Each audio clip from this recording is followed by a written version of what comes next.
Isang magandang araw ng bakbakan mga kaibigan. Welcome sa Boxer Shorts.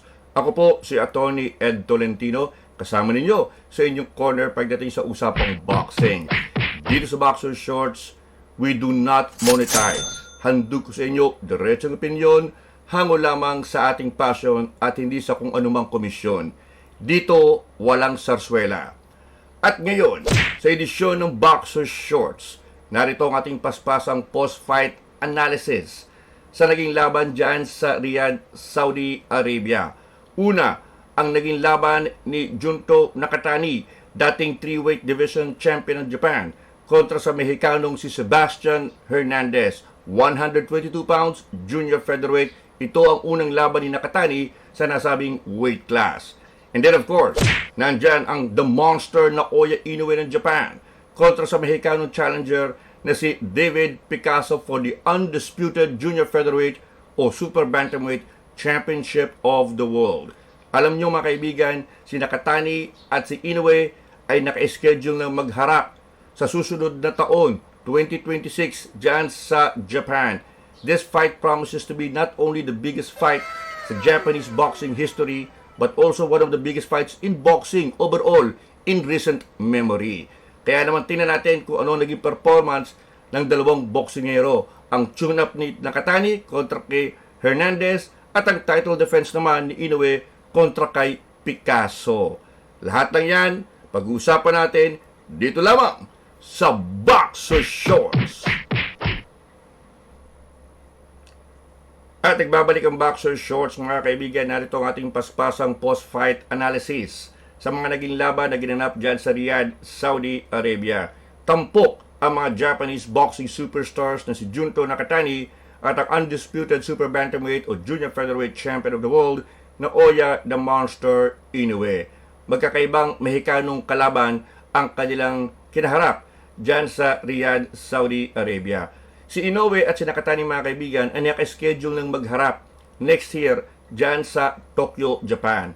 That fight promises to be the biggest fight in Japanese boxing history and also one of the biggest fights in recent memory sa lower weight divisions. Kaya naman ang kanilang mga naging performances dyan sa Riyadh, Saudi Arabia ay tila baga primer na ng kanilang magiging pagtutuos next year. So tingnan natin ang kanilang mga naging performance. Unahin natin si Junto Nakatani. Si Junto Nakatani mga kaibigan ay dating 3-weight division world boxing champion. Ang huling korona na kanyang hinawakan ay ang bantamweight championship. So 118 pounds po ang timbang sa division na ito ng bantamweight. For the fight against Sebastian Hernandez ng Mexico, umakyat sa junior featherweight o super bantamweight division 122 pounds itong si Nakatani. Ito ang unang laban ni Nakatani sa junior featherweight division. Binakante na niya ang bantamweight championship sapagkat gusto niyang makaharap si Inoue. Si Nakatani mga kaibigan ay matangkad po ang batang ito, around 5'8", at talaga napakahaba ng kanyang reach. So ang strength ni Nakatani, ang kanyang kalakasan, ay tutukuran kanya ng kanyang mahabang jab. Susukatin kanya, konting distansya, straight punches. When you get inside, may magandang uppercuts din na pinapakawalan itong si Nakatani. Pero ang kanyang kalakasan talaga ay ang pagtutok sa iyo ng kanyang jab, distansya, get enough leverage para sa kanyang straight, devastating punches. In the first 5 rounds ng labang kontra kay Sebastian Hernandez, ay classic, maganda ang pinakita nitong si Nakatani. Pero pagdating ng second half, lalo na yung mga last 4 rounds ng labang ito, itong si Hernandez medyo wala na ang nervyos. And he decided na pakawala na yung kanyang kamay o he decided to let his hands go. Tila baga bulldozer itong si Sebastian Hernandez, pasok ng pasok to the point na naiipit na niya itong si Nakatani at tinatamaan na si Nakatani. Nawala yung jab ni Nakatani and he was forced to mix it up on the inside, which is the strength of the Mexican bullfighter that is Sebastian Hernandez, mga kaibigan. So, tinatamaan si Nakatani. In fact, namaga yung kanyang kanang mata dito sa labang ito at nalagay talaga siya sa alanganin, sabi nga po natin. In the end, nanalo po by unanimous decision itong si Nakatani. Dikit ang score doon sa dalawang judges. 115, 113, which is acceptable.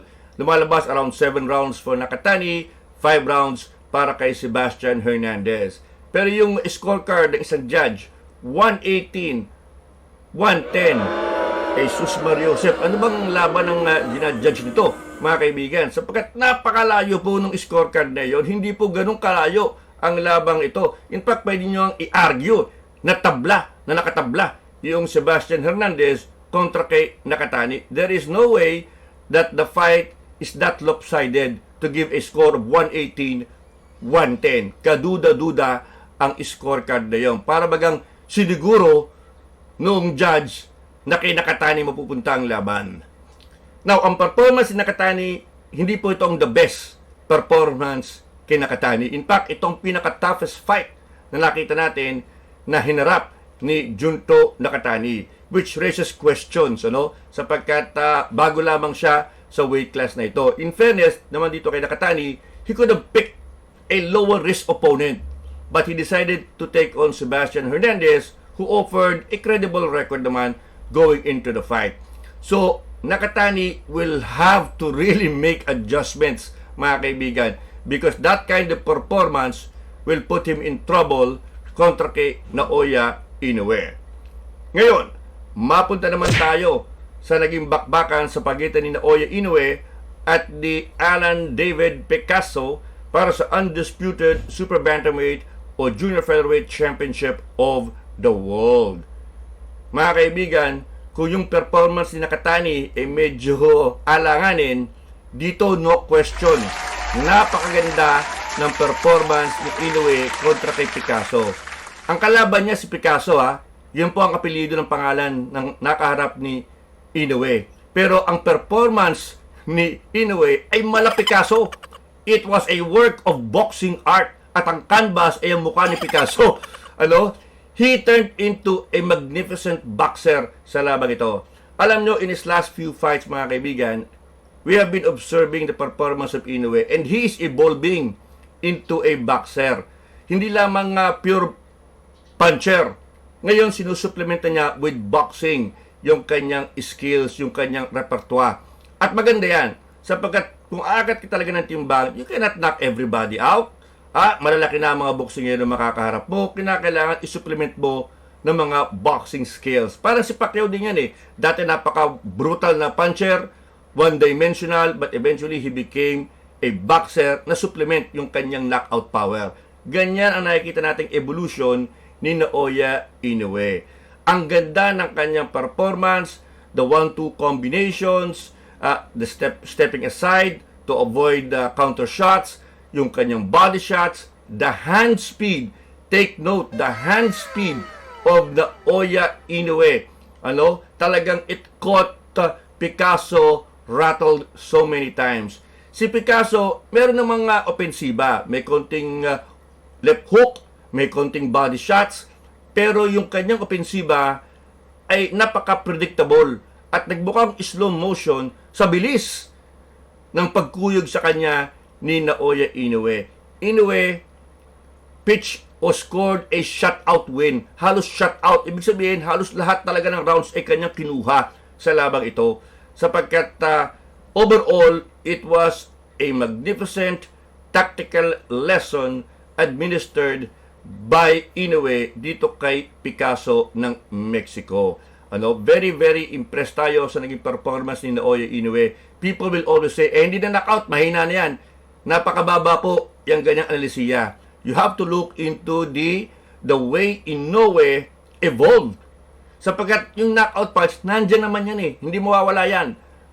Pero how you deliver, how you rely on your boxing skills if you cannot knock out everybody, importante po nakasama yan sa iyong evolution as a boxer. At yan ay pinakita ni Naoya Inoue sa labang ito. So anyway, nakikita mo na Nakikita mo na kung paano aayusin ni Inoue itong si Nakatani. He's going to box, he's going to be in and out, hand speed. The hand speed of Inoue, in my opinion, will be the biggest difference in this fight. Maganda ang mga body shots ni Inoue, but yung hand speed niya, compared dito kay Nakatani, who is of course adding weight, na medyo makakabagal sa iyo, magiging paborable para dito kay Naoya Inoue. So this early mga kaibigan, paborito sa laban itong si Inoue kontra kay Nakatani. Now, from a historical prospect naman mga kaibigan, ang laban kontra kay Picasso, ito ang ika-4 na title defense ni Inoue within the year, within the same year. Naka-4 na title defenses siya. This matched the record set in 1983 by then heavyweight champion Larry Holmes, who was able to defend the title 4 times within a year. Ang laban kay Picasso mga kaibigan, this was also the 27th consecutive title fight ni Naoya Inoue. And of course, binrake na niya yung record nitong si Floyd Mayweather Jr. at ni Joe Louis. So very historic performance ito para kay Naoya Inoue, but the biggest is yet to come, sabi nga po natin. Tentative mga kaibigan, May 2026, dyan sa Tokyo Dome, Japan, maghaharap na si Naoya Inoue at si Junto Nakatani for the undisputed junior featherweight o 122-pound championship of the world. Right now, sabi ko nga, ang early betting favorite lumalabas si Naoya Inoue. Lalo na sa nakitang performance nila dyan kontra kay Hernandez versus Nakatani, and of course, Inoue versus Picasso. Nakita natin yung kanilang mga pinakitang skills at medyo mas impressive. Hindi pala medyo, talaga impressive itong si Inoue kumpara sa naging performance ni Nakatani. Maraming hahabulin si Nakatani. He really has to train in earnest because he will be facing not only a brutal puncher in Inoue, but a way better boxer, puncher in Inoue. Yan po ang kinakaharap na hamon ni Junto Nakatani.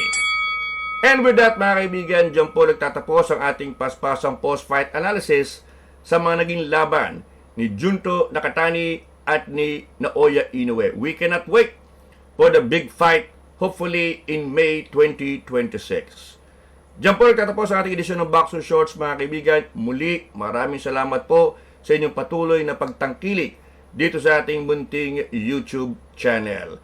113,000 na ang ating subscribers. Alam nyo, sabi ko nga, hindi naman ako nag-i-encourage kung mag-subscribe o hindi. Kahit 1 o 2 views, okay na po tayo doon sapagkat we do this out of passion, not for commission. Muli ako po si Atty. Ed Tolentino nagpapaalala, walang personalan. Buntalan lang.